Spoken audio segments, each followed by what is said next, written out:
On today's show, the Capitals pick up a big win in oil country and Brock Nelson trade rumblings.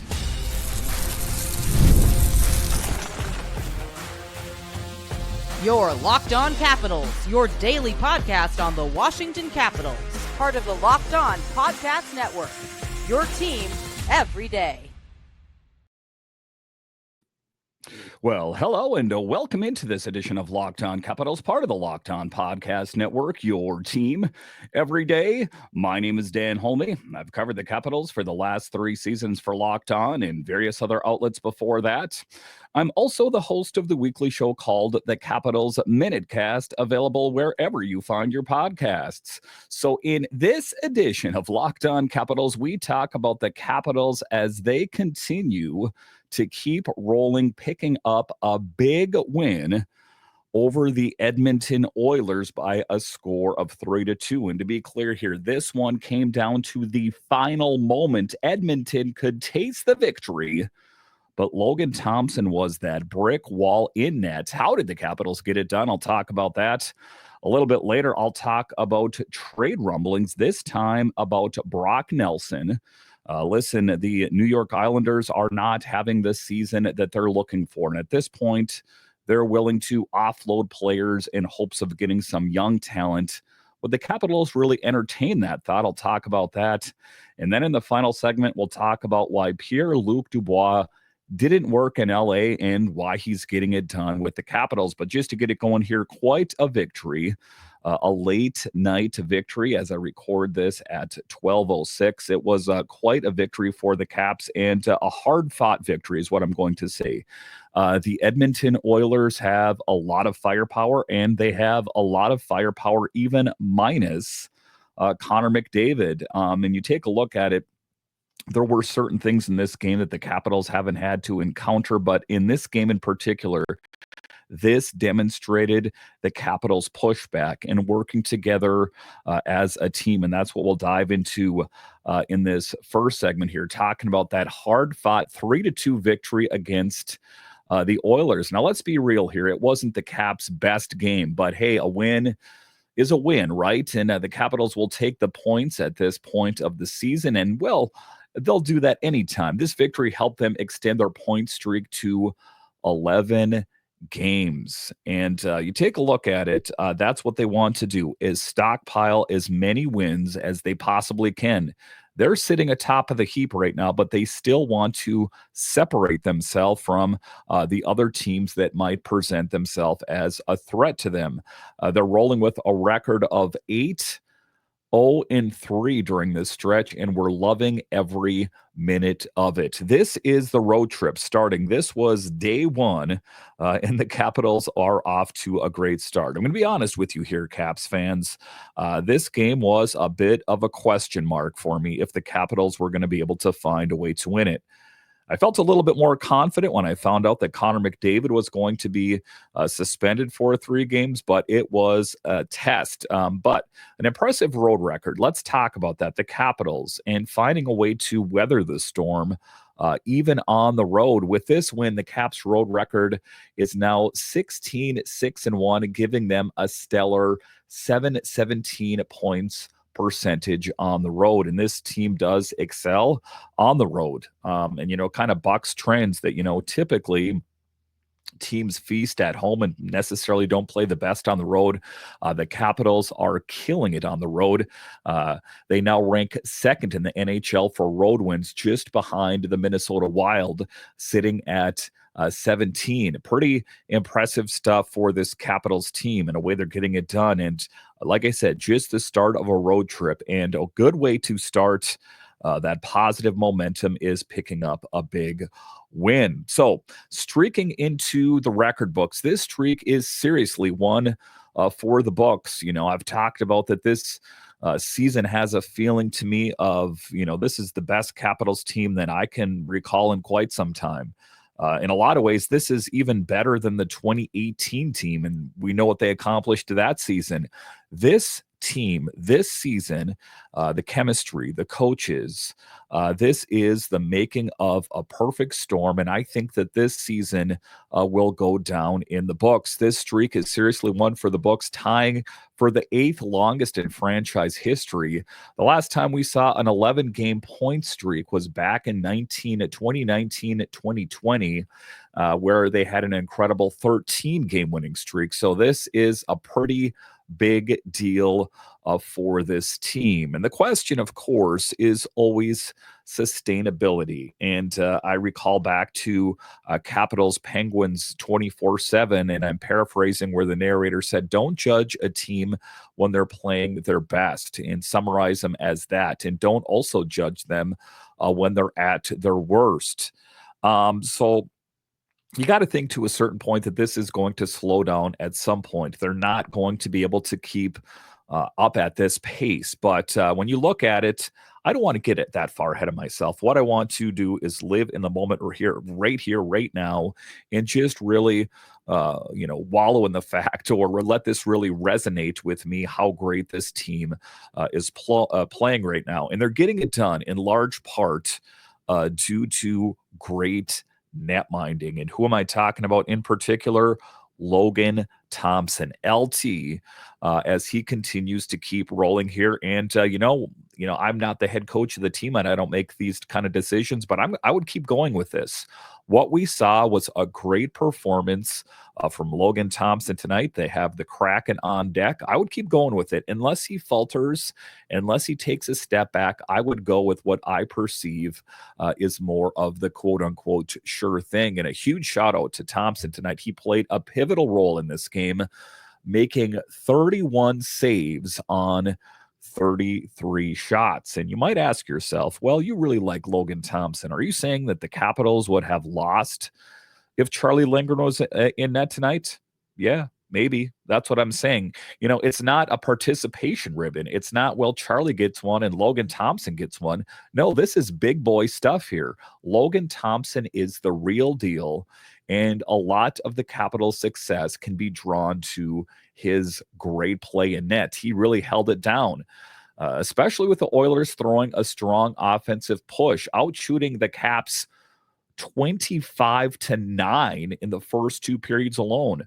That is premier elite level stuff that Logan Thompson has. And let's not forget either, such a valuable performance from him as he marked his 5th consecutive start. And this is with Charlie Lindgren ready to go, sitting on the bench, probably thinking to himself with his baseball hat on.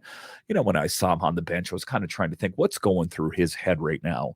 And to a certain extent, you think he almost hopes that he falters so he gets another opportunity, or maybe I'm just projecting here. But talking about game day drama, now there was a bit of drama when Corey Perry scored, and I can't believe we're talking about this, but there was a crazy incident out there where there was some stuff out on the ice. Seriously, there was some nachos that were short, right around the area where Corey Perry shot the puck, and Logan Thompson right away was pointing. Usually when you see a netminder object to something, it was either offsides or goalie interference, something of that nature. Well, there was no goalie interference, and it didn't appear that anyone was offsides.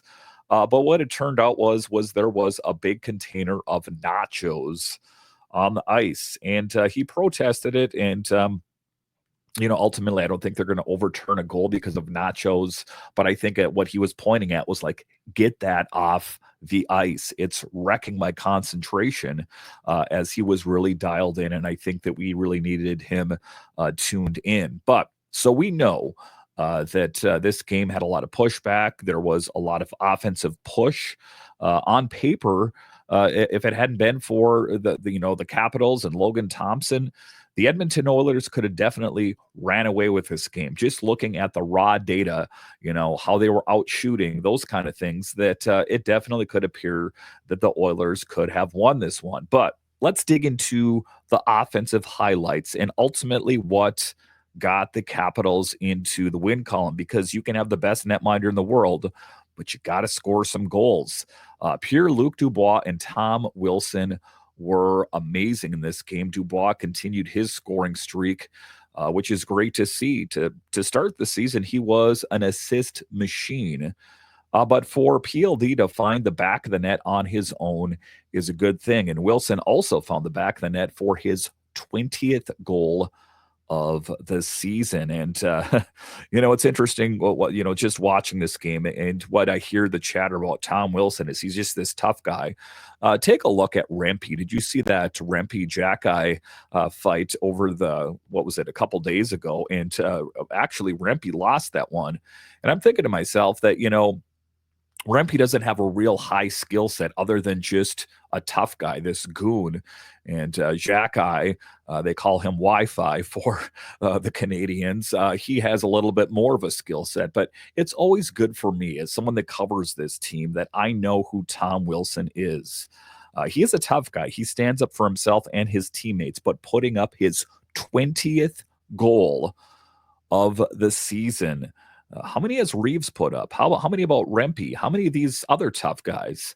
Let that really sink in. This is his fourth season hitting that mark, joining none other than the Great Eight in that exclusive club. And another player that is really jumping and just taking his game to the next level is Alexei Protas. And also Connor McMichael, huge, got in on the action with some assists, with Protas reaching 20 assists for the season already. And there's rumblings, and I'm going to dig into it a little bit, that there's some people out there that are kind of kicking the tires on Protas. Can you believe it? Would the Capitals ever entertain the idea of parting with a guy like Alexei Protas? No. If you're asking me if I'm Chris Patrick, I'm going to go ahead and speak for Chris Patrick right now. No. This team is playing very well, and what we're looking for is depth, maybe to solidify the third line. We don't want to subtract a player of that nature from this team. But with every victory, there is always room for improvement, of course. So let's talk about that. The Caps only managed 14 shots on goal at even strength and just 3 during their power plays. Special teams, those are the things that are getting drawn into focus the later and later we get into the season. Maybe you've heard me talk about that before. So the Capitals definitely really need to button it up in those opportunities and make the most of their opportunities. But in conclusion, overall, a solid win to kick off this road trip, and worthwhile staying up, because I hate to say it, I love this team, but when I'm up, and the game's wrapping up around midnight around here, I'm thinking to myself, I really hope that there is a win and that it was worth me staying up. Capitals fans, it was worth it. It had a lot of exciting elements, and the Capitals walked away victorious. It was tight towards the end of the game, but the Capitals reigned victorious. All right, so coming up here after the break, we'll talk about trade rumblings, this time with Brock Nelson. Is that a good idea for the Capitals, and what would they have to give up? I'll talk about all of that and much more next. Keep it right here.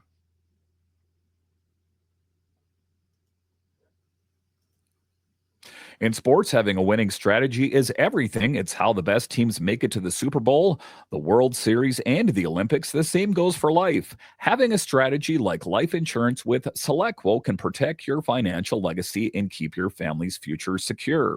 SelectQuote makes it easy to find the perfect life insurance policy as one of America's leading insurance brokers with nearly 40 years of experience.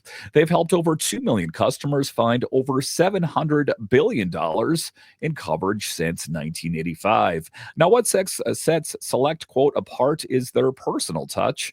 Unlike other brokers that offer one-size-fits-all policies, their licensed agents coverage to fit your unique needs. If you're in good health, you might even qualify for same-day coverage up to $5 million. No medical exam required, and it's more affordable than you'd think. You can get up to $1 million in coverage for as little as $20 a month. Get the right life insurance for you for less at selectquote.com/lockedonnhl. Go to selectquote.com/lockedonnhl today to get started. That's selectquote.com/lockedonnhl. SelectQuote, they shop, you save. All right, welcome back into this edition of Locked On Capitals, part of the Locked On Podcast Network, your team. Every day you can find me over on Twitter. It's at DanCaps218. You can find the show on Twitter. It's at Locked On Caps. And I want to thank all of you for making Locked On Capitals your first listen of the day. All right, in this next segment here, we're going to talk about trade rumblings. And the later we get into this season, the more those are amplified.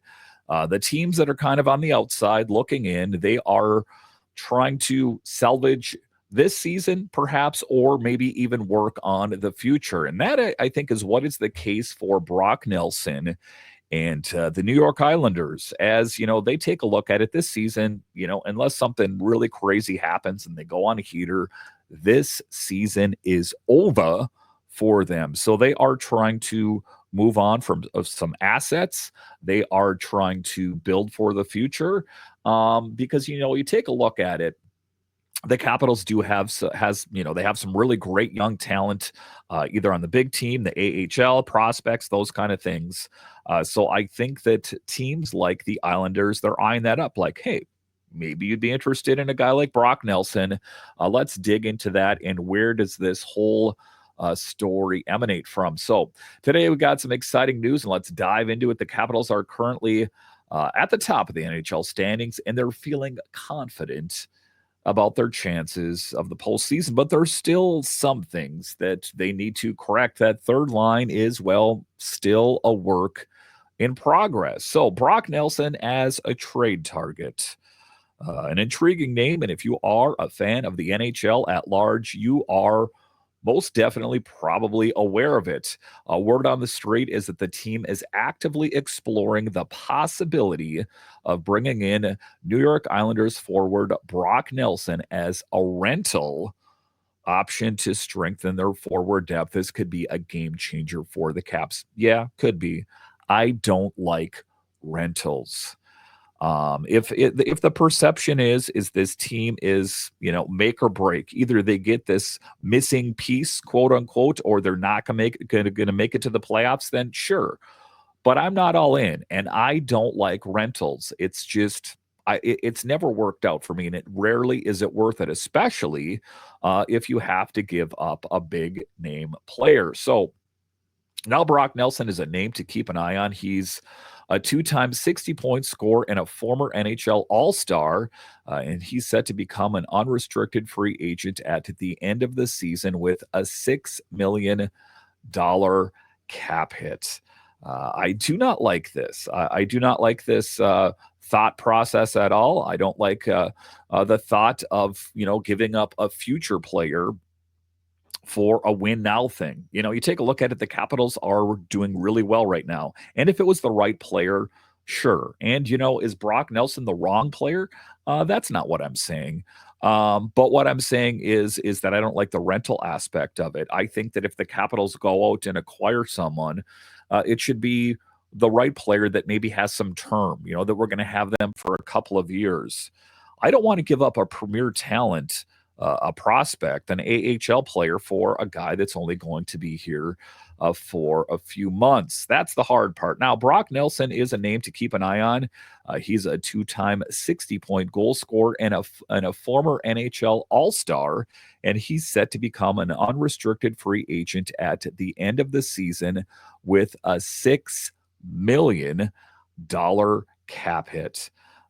Again, that's why I don't necessarily love this deal, you know, or potential deal. That, you know, you take a look at it, you take the way the Capitals played tonight, for example, if we're going to use that as a measuring stick, I think they played really well. I mean, I think that, you know, Eller isn't as good as we had hoped that he was going to be, even though he was a key piece in setting up a goal tonight. And you take a look at other players, you know, that have cycled through. I'm talking about Ethan Frank. Hasn't really popped off here in the last game or so. So that in and of itself is the revolving door. We've seen LaPierre, Miroshnichenko, Vrana, Sonny Milano.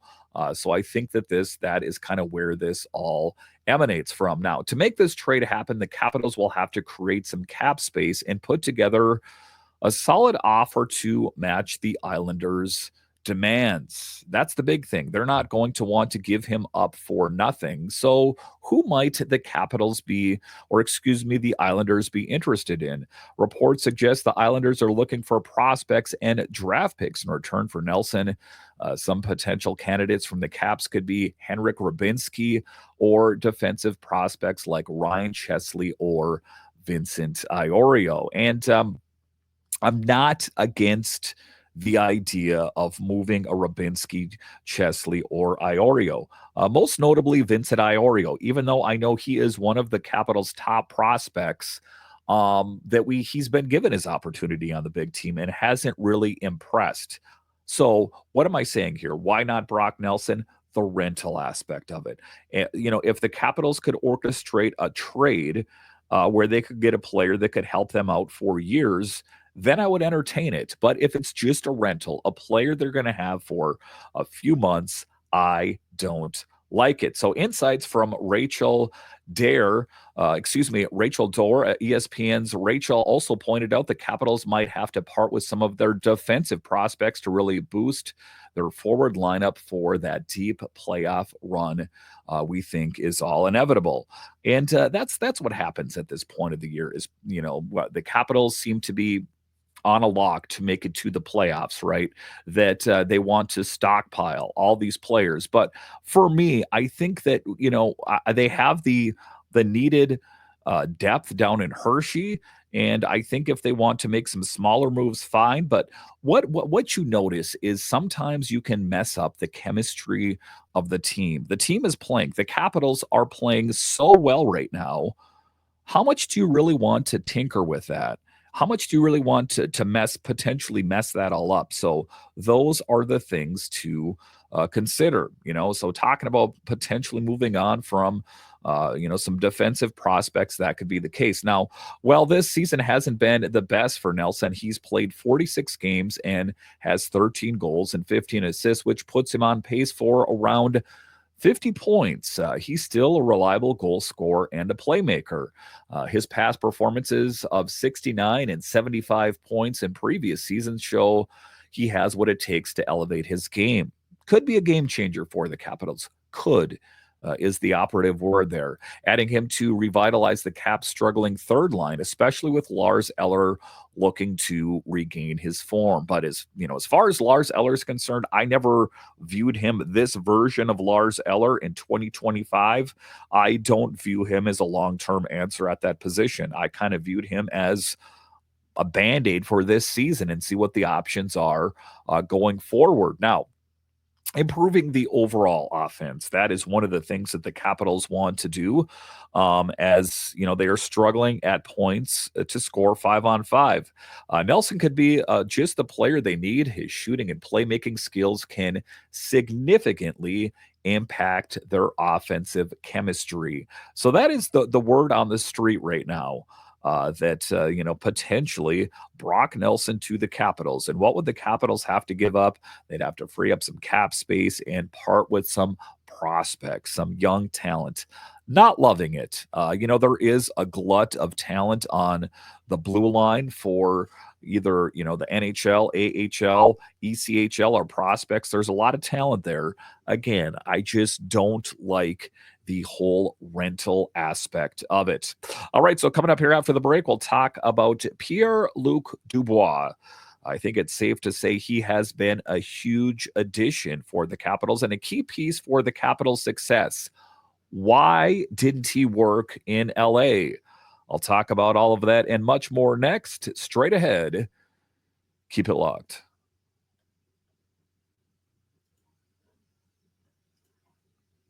From the first whistle to the final drive, FanDuel makes the NFL playoffs even more exciting. Right now, new customers can bet $5 and get $300 in bonus bets. If you win your first bet, that's $300 to keep the action going. Now listen, the Commanders picked up a big win, and maybe your team is in the playoffs. Maybe it's not, but if you want to have vested interest in all of the games, regardless if your team's in there or not, open up the FanDuel app, put a little bit of money on the game. All of a sudden, all of those games got that much more exciting. So just visit FanDuel.com to join today and get started with $300 in bonus bets. That's FanDuel.com. Make this playoff season unforgettable with FanDuel, an official sports betting partner of the NFL.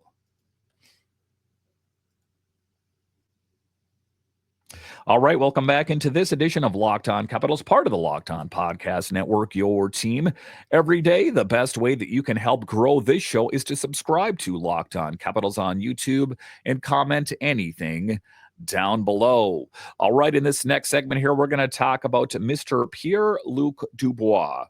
If you need a bit of a refresher, the Capitals made a trade that sent Darcy Kemper out to the Kings. In return, the Capitals got Pierre-Luc Dubois. Met with a lot of skepticism. A lot of the NHL insiders said, what are the Capitals thinking? He was horrible for the Kings. Let's dive into Pierre-Luc Dubois and what's going on with him. Why didn't it work with the Kings, and why is he working so well with the Capitals? So that's what we're going to talk about. We're diving into an offseason move that propelled the Capitals to the top of the NHL standings as we near if we're talking about the team this year, it's been a roller coaster ride, and it's all highlighted in a recent profile here by ESPN's Greg Wyshynski. He had quite a piece on this, and I'll give you my thoughts on what his take on it all was there. One of the headline stories of the offseason was that Pierre-Luc Dubois deal. That really kind of showed that the Capitals were serious about making changes, about making this team better. And what did Alex Ovechkin think? He gave the thumbs up emoji to former GM Brian McClellan. It was a bold move, that move that sent Kemper out to the Kings, who had a bit of an offseason with just 40 points, for PLD. This after signing a massive 8-year, $68 million contract with the Kings. It was definitely a high risk, high reward situation for the Caps. Former GM BMAC said that these risky moves that were made last summer, most of them, I'm going to go ahead and say, have paid off. But it's been a while. The Capitals have had Pierre-Luc Dubois on the radar for quite some time. They have been following his activity, tracking his career from Columbus to Winnipeg and then to LA. In fact, they attempted to acquire him back in the summer of 23, showing their interest has been a long-standing and public since 2021 when Dubois made the trade request from both the Blue Jackets and the Jets. A premier talent for sure. And if you can find it, there is the interview that he did with Mike Vogel on the Break the Ice podcast.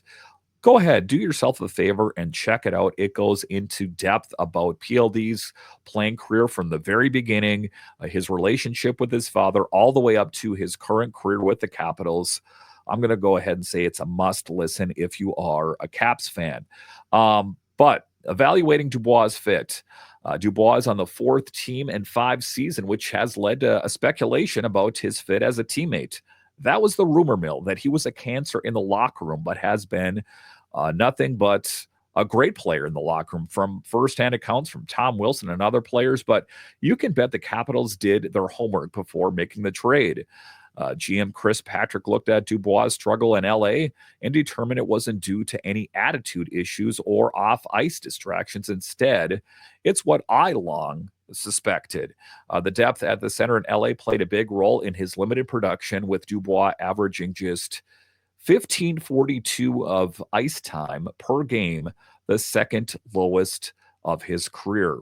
Maybe if you want to rewind some of my earlier podcasts when he first came here, I said misutilized, underutilized. That was the take of Chris Patrick and Wyshynski as well. So Dubois' impact this season, I think that it's safe to say he has been better than a lot of people had thought. As we've seen this season unfold, Dubois has quickly become one of the Caps' most reliable 5-on-5 players, elevating the play of players around him. I'm talking McMichael and Wilson.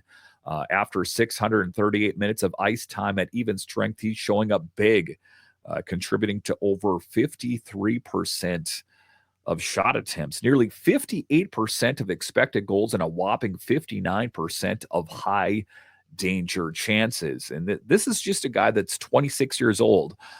He's played on quite a few teams for his age, but he's just hitting his stride, in my opinion, and I think that he found his forever home. Dubois is still stepping up and is stepping up to face the opposition's top centers under head coach Spencer Carberry. He's on track for a career-best scoring season. So far, he's racked up 36 points, 8 goals, and 28 assists. He got another one tonight as well. In 46 games since November 10th, he's been on fire, leading the Caps in scoring with 28 points, 7 goals, 21 assists over his last 32 games. So taking a look at it, that was my long thought. My hunch was that he was misutilized, underutilized, that it was a bit of a log jam with the LA Kings. And I'm glad. I'm glad that Chris Patrick and I'm glad that Brian McClellan did their homework and they found a good fit for him here with the Capitals. And I think that ultimately when they made that acquisition, they were hoping that he would be that center for Alex Ovechkin that would finally give him some stability in Nick Backstrom's absence. As we know, Backstrom stepped away from hockey. But as it's turned out this season, it's been Dylan Strome primarily. But in any event, Strome holding it down, first line center, and PLD, a huge impact on that second line. Connor McMichael, Tom Wilson. There's been other players that have cycled through a bit, but that is primarily who he has played with this season. And I think if you ask Connor McMichael, I think if you ask Tom Wilson, their game has taken it to the next level with a guy like PLD at center. All right, once again, I want to thank you for joining me on this edition of Locked On Capitals, your only daily year-round podcast covering the Washington Capitals. And I want to thank all of you that listen on the audio side and watch this on YouTube. You are what makes this show successful. All right, once again, I want to thank you for joining me on this edition of Locked On Capitals, part of the Locked On Podcast Network, your team every day. My name is Dan Holme, and I'll talk to you again next time.